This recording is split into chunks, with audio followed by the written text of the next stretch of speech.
Thank you, Honorable Jaime Marcos. Honorable Marcoleta. Maraming salamat po, Mr. Chair.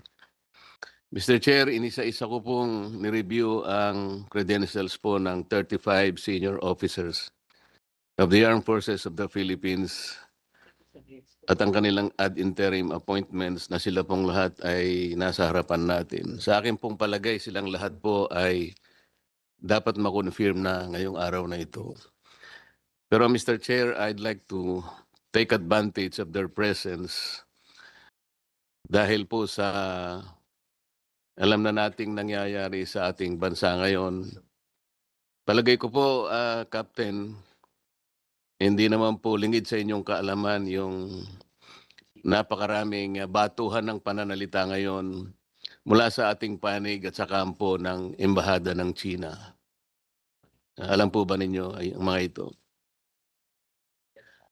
Ako po, bilang isang Pilipino, nababahala sa ganitong mga wala na yata ang katapusang iringan at palitan ng sagutan sa bawat panig. Ako po ay naniniwala na ito po ay hindi nakakatulong sa dalawang bansa. Ganon din po ba ang pananaw ninyo? Yes, Your Honor. Ito po ay pinasimulan ng isang Commodore Tariela. Si Commodore Tariela po ay pumunta sa isang pamantasan natin at doon siya ay nagbahagi ng kanyang discussion at tinawag niya ang Pangulo ng China, si President Xi Jinping, na bully. At meron po siyang daladalang mga caricatures na nagsasalarawan po sa Pangulo ng China sa pangit na paglalarawan. Dahil po doon, malinaw po na nasaktan naman yung embahada ng China na nandito sa ating bansa. At sinagot po nila yon na sana'y huwag ganito. At mula doon sa pagsagot nilang ganon ay dumami na po yung sagutan at sumali na po yung ibang mga political leaders natin. Ito nga po ang naging dahilan kung bakit ngayon dito sa Senado, pinagtatalunan namin ng isang resolusyon na kung saan ay hinihingi ng Senado na ikondena natin ang lahat ng mga public statements na ginagawa ng Embahada ng China.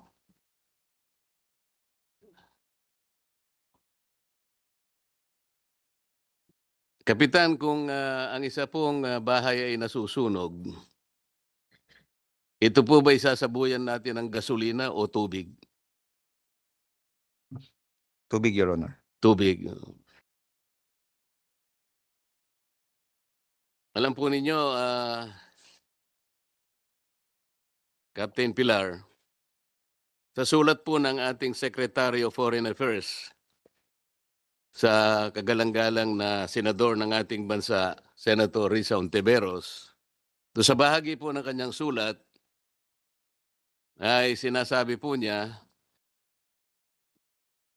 as foreign policy and diplomatic relations are the remit of the department, statement it issues are deliberate, consistent, and anchored on existing foreign policy and instructions of the President.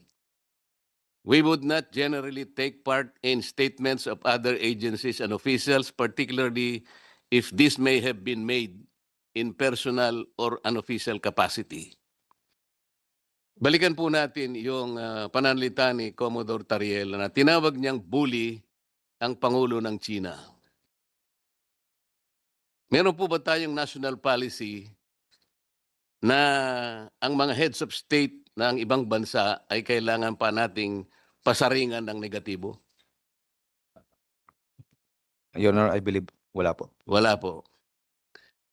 Wala rin tayong national policy na gagawa tayo ng caricatures para pasamain natin ang itsura ng mga heads of state ng ibang bansa.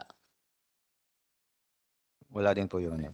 Sa makatwid, personal po ni Commodore Tariela ang kanyang ginawa. Tama po. Probable po, Your Honor.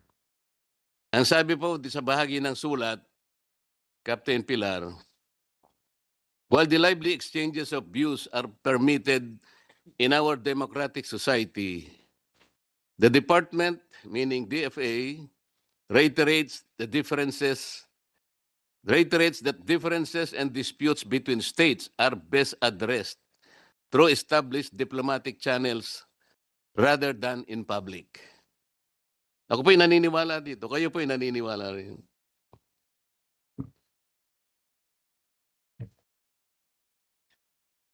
Yes, Your Honor. Okay. The department believes that escalation, even in public messaging, should be undertaken only when it advances clear strategic objectives and the national interest. Ano pong strategic objective o national interest ang na-achieve natin sa ginawa ni Commodore Tariela na magpakita ng ganong mga statements at mga caricatures sa uncompromising at nakakahiyang paglalarawan sa kanilang head of state? What did we gain strategically in terms of national interest? Meron po ba? Your Honor, I cannot answer on that. Hindi, sa panukat mo lang. Sir, being a member of the armed forces, we are voicing out the term RCs, our rights and our future, and we just stick to what is being dictated in our what is legally ours and what is stated in our law, sir.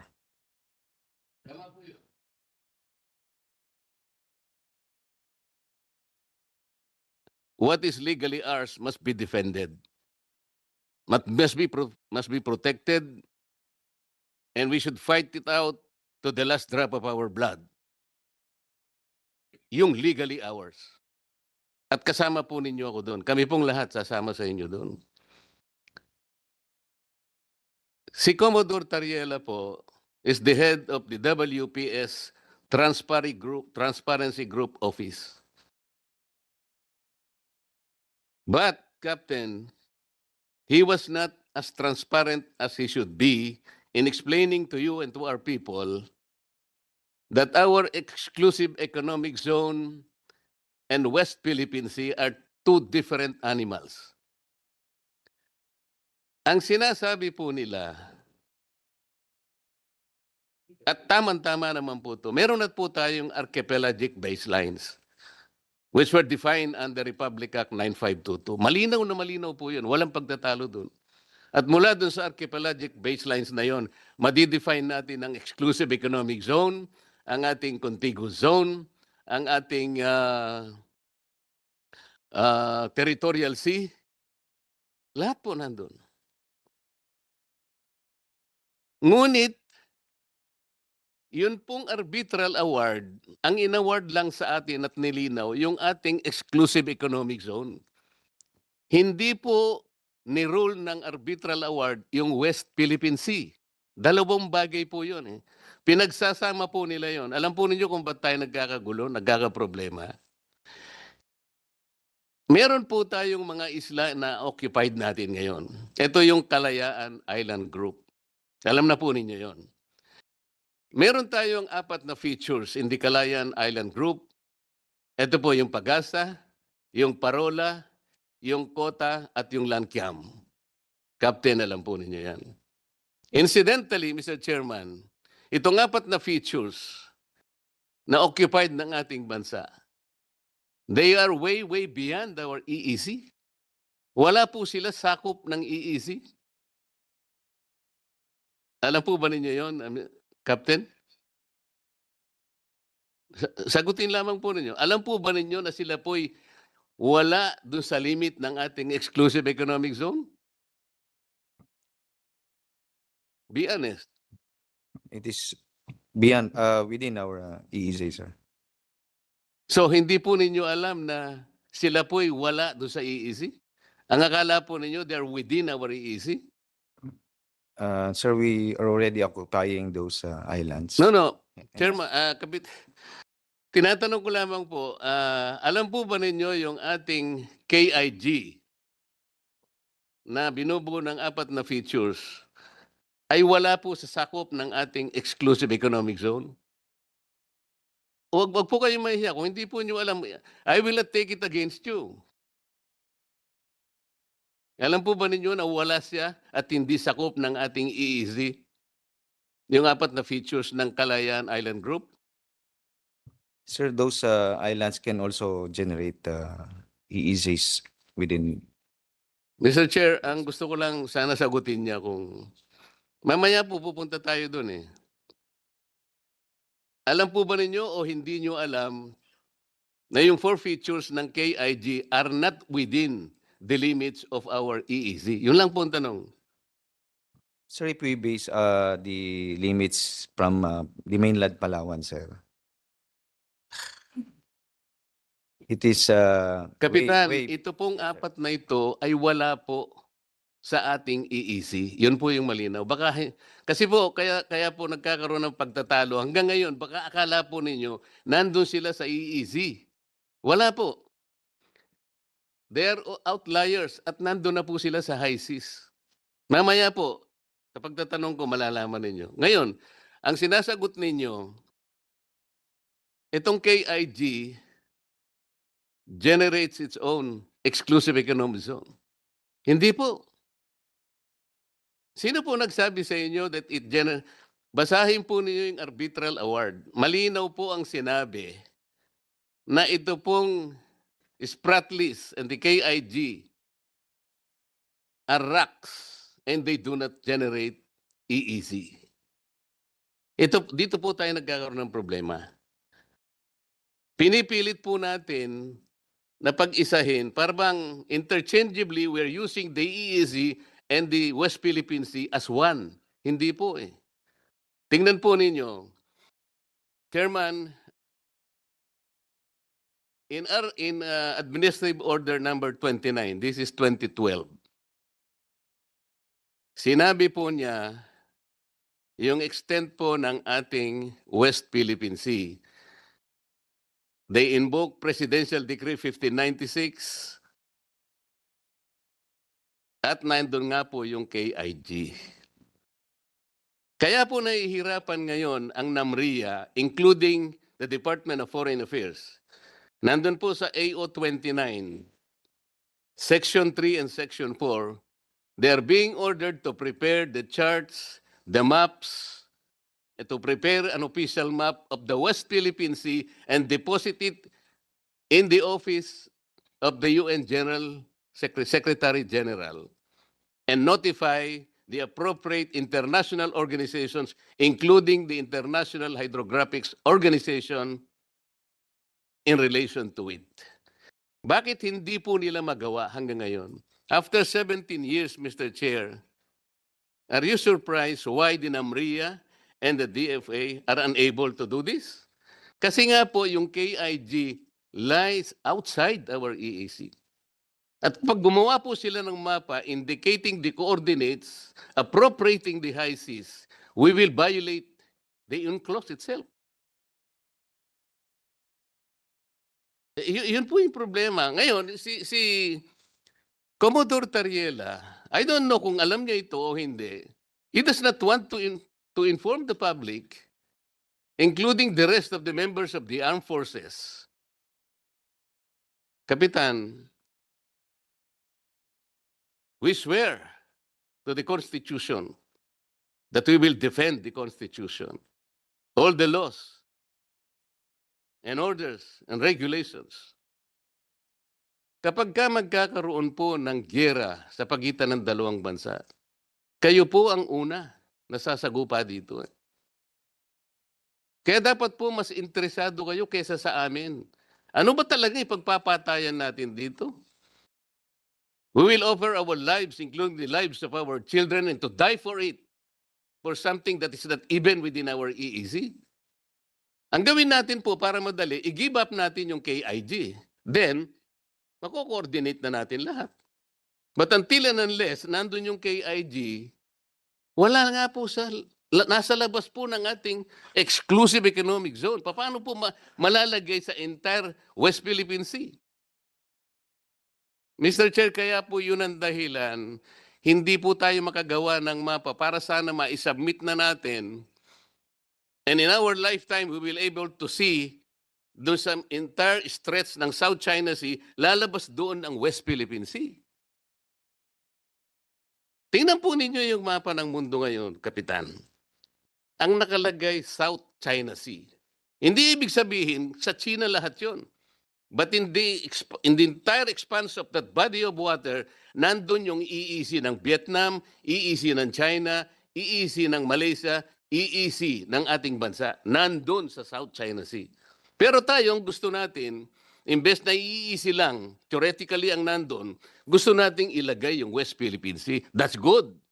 Gusto ko rin naman yun. Gusto ko rin naman sa ating lifetime, makita ko rin naman yung West Philippine Sea na ma-drawing doon. How can we do that? There are procedures and steps to do that. Gagawa nga tayo ng mapa eh. Paano ka gagawa ng mapa? I-include mo yung KIG. Hindi po pwedeng mangyari yun. Lalaban lahat sa iyo mga bansa. Because you are appropriating the high seas. Itong napakadaling intindihin, hindi ko maintindihan kung bakit ayaw intindihin nung lahat ng may concern dito. Lalong-lalo na po kayo. Dapat nalaman nating lahat ito. It is the responsibility of Commodore Tariela to explain this to our people. Meron pong diferensya eh. Hindi po kukunti ang diferensya, Kapitan. Why? The distances are fixed. We cannot move in all these features into the EEZ. Sana mailipat sana natin. Ang Diyos lang makakagawa nun. Paano mo ililipat yung mga features na yun para ilagay dito sa lahat ng EEZ natin? We cannot do that. Pagkatapos pag mayroon nagsasabi ng ganito, Kapitan, si Marcoleta pro-China. Hindi po. I have been always for this country. And I will always be. Pero hindi natin po pwede pagtalunan lang natin salitaan. Megaphone diplomacy. Kaya tanong ko po sa inyo kanina, what economic benefits can we gain from this? What strategic motive can we gain from this? Kahapon po, Kapitan, I presented 2 maps before the Senate plenary. In that map, pinakita ko, ang mga bansang Vietnam, Malaysia, China, kahit nag-aaway-away sila, ipinakita ko doon, they were able to manage their differences and were able to develop and explore oil and gas in their areas. Alam po niyo, Vietnam, there were about 60 to 70 exploration in their areas, kasama ang China. Malaysia, about 30 to 40. Ang Pilipinas, 8 to 12 explorations.